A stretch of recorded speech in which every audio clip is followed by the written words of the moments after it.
வணக்கம் ஃப்ரெண்ட்ஸ். இன்றைக்கி ரொம்ப ஈஸியாக ஒரு கேரட் கீர் எப்படி செய்யலான்னு தான் பார்க்க போகிறோம். ஒரு 5 நிமிஷம் டைம் இருந்தாலே போதும், இதை செஞ்சு முடிச்சிடலாம். வெயில் நேரத்தில் சாப்பிட்றதுக்கு அவ்வளவு அருமையாக இருக்கும். கண்டிப்பாக நீங்கள் ட்ரை பண்ணி பாருங்கள். இப்போ அதுக்கு ஒரு பெரிய மிக்ஸி ஜார் எடுத்துகிட்டு இதில் 150 கிராம் கேரட்டை நம்ம வெட்டி வச்சுருக்கிறோம். தோலெல்லாம் சீவிட்டு அப்படியே சின்ன சின்ன துண்டுகளாக கட் பண்ணி இப்படியே உள்ளே சேர்த்தாச்சு. இது கூட முந்திரி பருப்பு ஒரு 10 பீஸை உள்ளே சேர்த்துக்குவோம். இது கூடவே ஒரு 10 பாதாம் பருப்பை தோலை உரிச்சிட்டு அப்படியே உள்ளே சேர்த்துக்கலாம். அடுத்ததாக வாசனைக்காக 2 ஏலக்காய் மட்டும் உள்ளே சேர்த்துக்குவோம். அடுத்ததாக ஒரு 5 பேரிச்சம்பழத்தை தண்ணி ஊற்றி ஒரு 1/4 மணி நேரம் ஊற வச்சுருக்கிறோம். அந்த ஊற வச்ச பேரிச்சம்பழத்தை அந்த தண்ணியோடையே உள்ளே சேர்த்துடலாம்.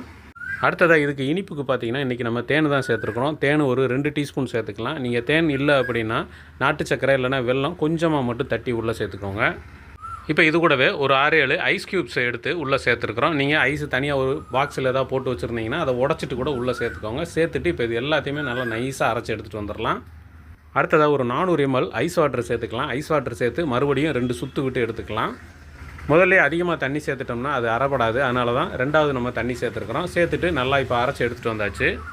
இப்போ இந்தளவுக்கு நல்லா நைஸாக அரைச்சி எடுத்துகிட்டு வந்ததை நம்ம திரும்ப வடிகட்டணும் அவசியம் கிடையாது. அப்படியே கிளாஸில் ஊற்றி சாப்பிட ஆரம்பிச்சிடலாம். ஏற்கனவே நம்ம ஐஸ் வாட்டர் தான் சேர்த்துருக்குறோம். அதனால் வெயில் நேரத்தில் குடிக்கிறதுக்கு ரொம்ப அருமையாக இருக்கும். வெயில் நேரத்துக்கு ஒரு ஹெல்த்தியான கூல்ட்ரிங்க்ஸ் குடிக்கணும்னு நினச்சிங்கன்னா கண்டிப்பாக இந்த மாதிரி ட்ரை பண்ணி பாருங்கள். சூப்பராக இருக்கும். ட்ரை பண்ணி பார்த்துட்டு எப்படி இருக்குன்னு கமெண்ட்டில் சொல்லுங்கள். நன்றி.